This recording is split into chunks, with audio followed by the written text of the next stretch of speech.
Du lycée Pasteur et François Hartog, qui s'est fait connaître il y a quelque temps par un ouvrage sur le présentisme, présentéisme, je ne sais plus rien. Et d'ailleurs que j'ai rencontré il n'y a pas si longtemps. Et la question du présent est une question très importante par rapport à la cyclologie et à la cyclicité. Car c'est l'ennemi de la cyclicité. Je suis dans le présent, je vois les choses aujourd'hui, ici et maintenant, iketnink, et voilà ce qu'il en est.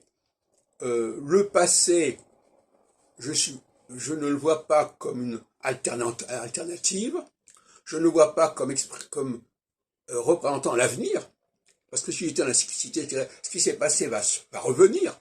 Ben non, donc le passé ne nous informe pas sur l'avenir, puisque nous ne le prenons pas en considération. Donc refuser le passé, c'est aussi refuser que les choses puissent revenir comme elles se sont produites dans le passé. Et par conséquent, l'avenir apparaît comme un simple prolongement du présent.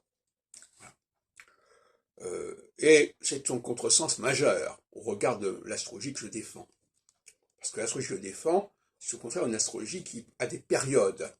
Une période de 7 ans qui va dans un sens, une période de 7 ans qui va dans un autre sens. C'est le principe de l'alternance. Justement, j'écoutais une émission politique, je crois, avec Christine Kelly, c'est son nom. Alors, la question, effectivement, qui se pose, que j'ai déjà posée, c'est quel est le véritable enjeu des élections? On nous parle d'alternance, mais en quoi consiste cette alternance, véritablement? Quels sont les véritables choix de l'alternance? Quelles sont les véritables nécessités structurelles de l'alternance? Et la plupart du personnel politique ne peut pas y répondre, y compris les politologues de la science politique.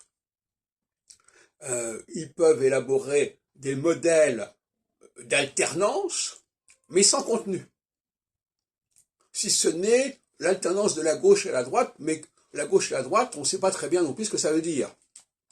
Parce que, pourquoi? Pour une raison très simple, c'est que, comme il y a une cyclicité, les gens peuvent élaborer un positionnement à un moment donné, et ce positionnement va se pérenniser à une période où ils vont être dans un autre état.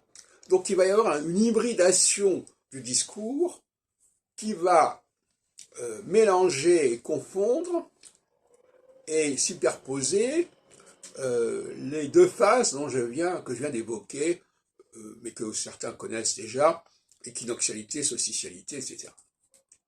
Et donc finalement, les gens n'ont pas une vision très claire des choses.